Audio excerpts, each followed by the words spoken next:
Ya tena tiako anao zany tena ho resy lahatra tanteraka ny fanjakam-pisorona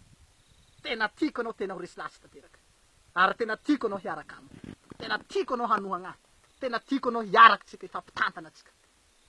tiako anao hampijanogny io fagnenjehana io amizay tiako anao hampitsahatsa io commentaire anao io fagnaratsiana fanakianana anao io ndao tsika hifanohana ndao hifampitantana ndao hifanohana ndao hifankatia fa izay nandrahan'i Jesosy atsika kristiana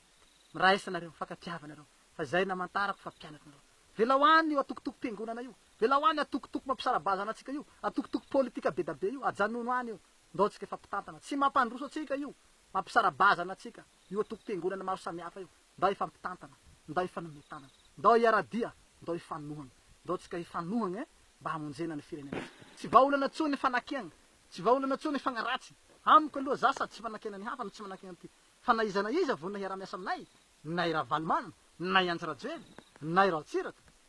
nay Hery Rajamampiana nizaniza zany antoko rehetra maro samihafa hiara-iasa aminay zahay vonona tokoko satria ny solution hamonjena ny firenena ny tadiavina fa tsy fanakiana tsy fagnenjika tsy fagnaratsy io ny tsy mampivoatra atsika malagasy io io fagnenjika io fialonan-dratsy io foana vo mahita olo anankiray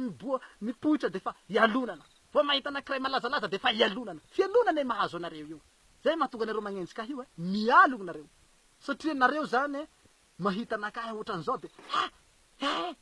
mieritreritra koa fa magnanofinofy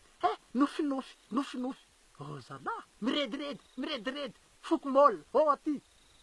aza mifampialogna ohatrany zao fa ndao hitady solution hanavotana ny firenena andao tsika hitady tombotsoa ho an'ny vahoaka